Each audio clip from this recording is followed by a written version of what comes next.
Hi, my name is Medhat Elmasry. Today I'm going to show you how you can develop a very simple ASP.NET Core 2.2 Web API application that uses MongoDB. In order to follow my tutorial, you need the following prerequisites. We're going to host MongoDB in a Docker container, so you need to install Docker on your machine. Now, this tutorial can be run on Windows, Linux, or Mac. In my case, I'm using the Mac. You also need to download and install .NET Core 2.2 because we're going to be using ASP.NET Core 2.2. And finally, the editor that I'm going to be using is the very simple Visual Studio Code editor. You can use any other editor if you like. So this is not really a requirement, but if you want to follow through what I'm doing, you're better off with Visual Studio Code. Now, the source code for my tutorial can be found at this site on GitHub, and I have written a blog article about this same topic, and it would be at this location. So let's get started. We will first set up the database. So let's go into a terminal window and download the Mongo image. So to download the Mongo image, you want to execute this command. Now it's assumed that you have Docker running on your machine. So what does this command do? Well, we're going to download this specific version of Mongo from Docker Hub, and we're going to expose the internal port number 27017 externally to port 22222. And the name of our container is going to be called MDB, just simply for MongoDB. And it's going to run as a daemon. So let's execute this command in a terminal window. So I'm going to go back to my terminal window and paste this command and see what happens. So at first you can see it says unable to find the image because that image doesn't exist on my machine. So it's going to go quickly, bring it down, and it's going to run it. So this is pretty much done, and the ID for the image is this here. So if we want to make sure that the image is running, you can type in docker ps-a.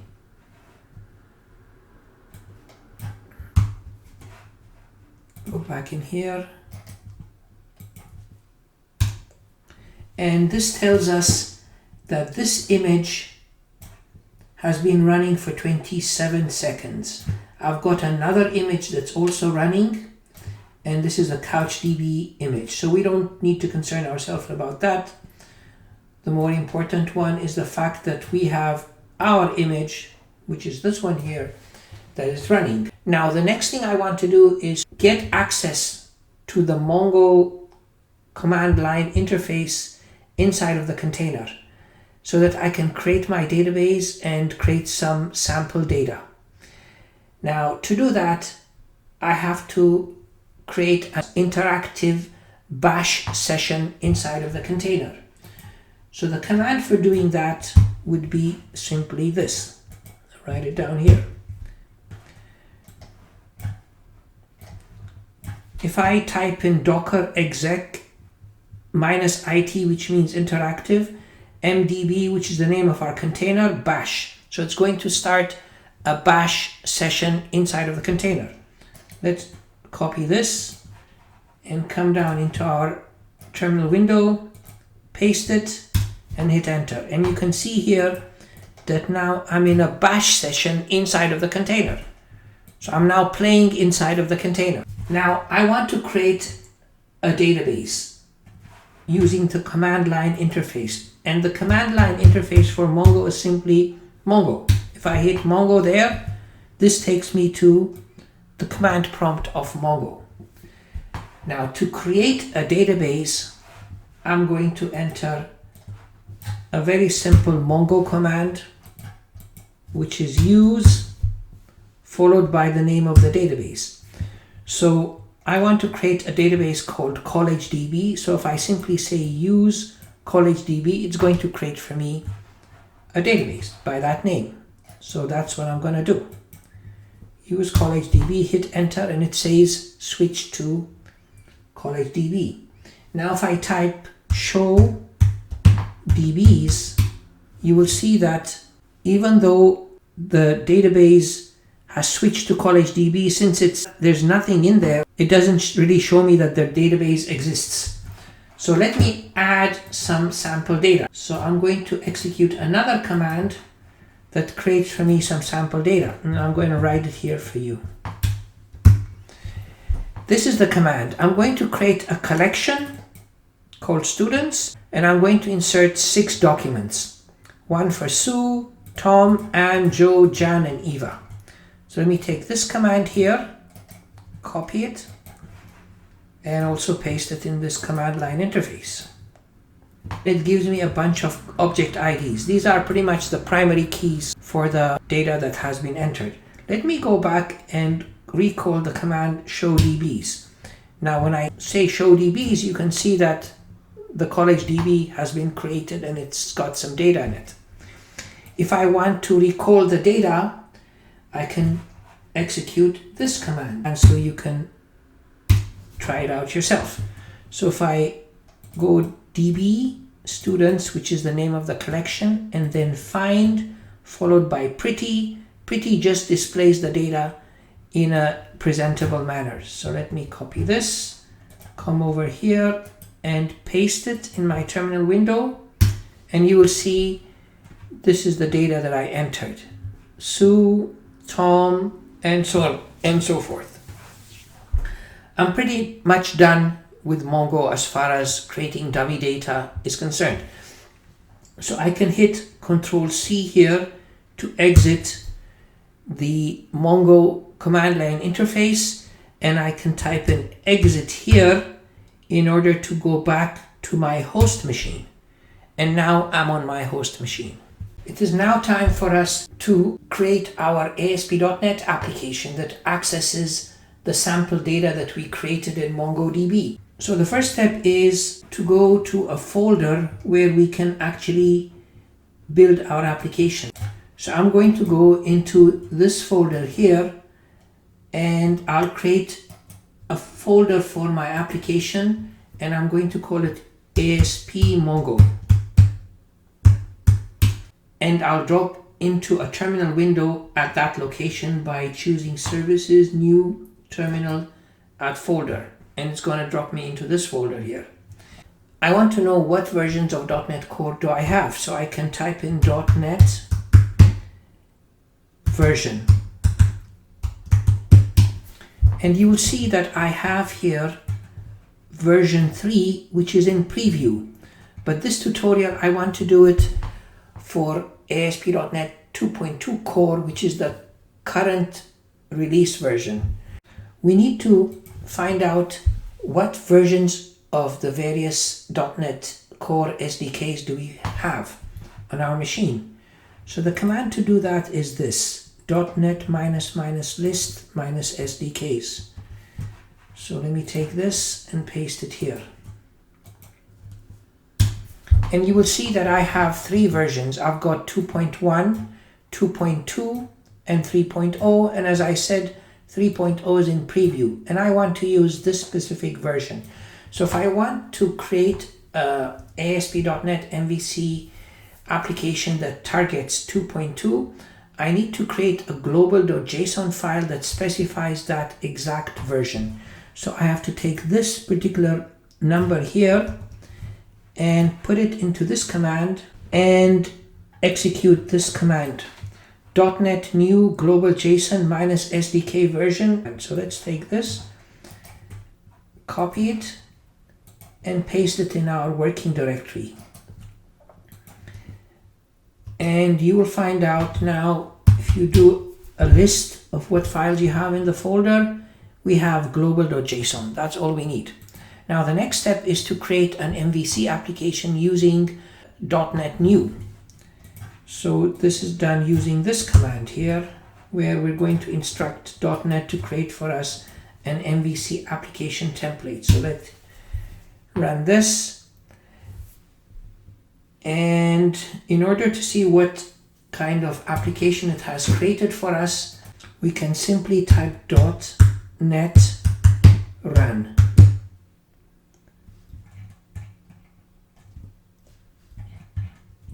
I'll hit enter.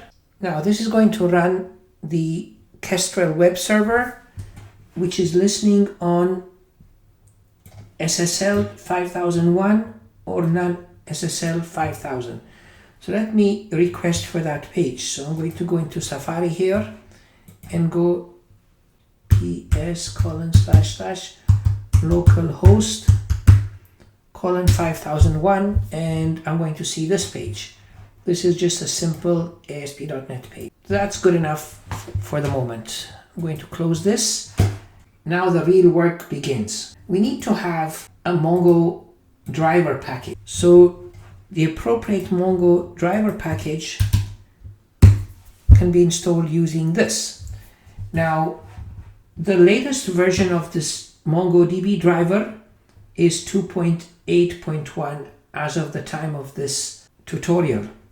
So I'm going to take this and install that package. So I'm going to hit Control-C to stop the web server and paste this command here, hit enter.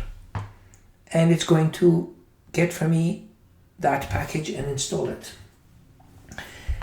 Let me modify my application so I can create an API that talks to MongoDB.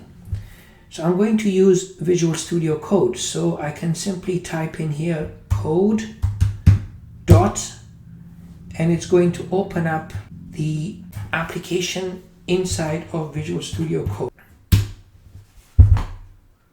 And here it is.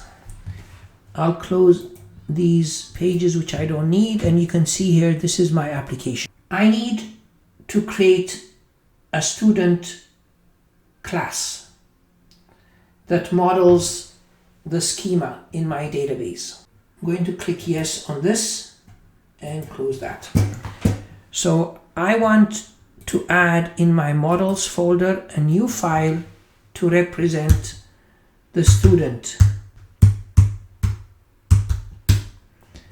And I'm going to put into there my student class, which is going to look like this. So we'll define a student class here. The properties of that student class are student ID, first name, last name, and department. Now I'm going to rename the department as school using this annotation. And as far as the student ID is concerned, I'm going to annotate this as being the primary key and the object ID that is used by MongoDB. These two annotations translates my primary key into an object ID as far as MongoDB is concerned. Now the next thing I want to do is add a connection string to my database. And the best place to do that is in appsettings.json. So in that file, I'm going to add my connection string to the database, and this is the way it's done. The collection I'm going to go against is students. This is the connection string for MongoDB, and if you remember, we got it listening externally on 22222, and the database name is called collegedb. So this is what my app settings looks like. I'm going to create another class that helps me read the connection string and the connection settings from appsettings.json. So also in the models folder, I'm going to create a new file and I'll call it student database settings. And the contents of that class is going to be this. I have here an interface with the student collection name, the connection string, and the database. These are simply these values here. So this class implements this interface, and it's got properties for student collection name, connection string, and database name. I want this class to be accessible for dependency injection across my whole application. So I will add some code to my startup.cs file. Close this, and here's my startup.cs file. In my configure services method, I'm going to add this code here.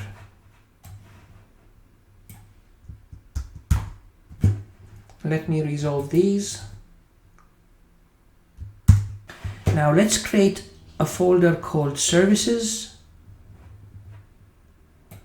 and put in it a service class.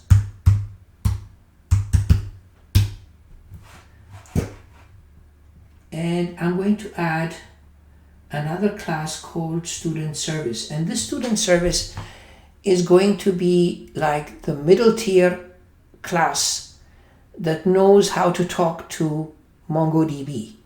It knows about the collection, it knows how to insert, it knows how to update, it knows how to delete. So the class I want to create is called student service. So I'm going to go into my services folder and create a new file called studentservice.cs. And the content of that is going to be, now let's see what we've got here. This is the student service class. This is the constructor. And you can see here that I'm injecting iStudent database settings, which is this one here, iStudent database settings, that I added as a singleton so that I can use it in dependency injection. And from there, I can instantiate a Mongo client object by passing it the connection string. And once I have that object, I can get access to the database by passing the database name. And once I have the database, I can get a collection based on the student class, and this would be the name of the collection. And that would give me the student's collection. Now, these different methods allow me to interact with the student's collection. This method retrieves all the students. This method retrieves a student by object ID. This allows me to add a student by calling the insert1 method on the collection. This allows me to update by calling the replace1 method. I can delete either by passing it a student object here, or I can delete by simply passing the object ID for a particular student. So there are two delete methods here. So this is my student services class. I want to register this student services class also as a singleton so that I can use it in dependency injection. So that takes me back to startup.cs, and I will register my services class right here. There's a typo here. I need to replace this with a uppercase S and resolve this. Now I'm ready to create my API controllers. I'm going to my controllers folder, create a new file, and I'm going to create a students controller here. Students controller.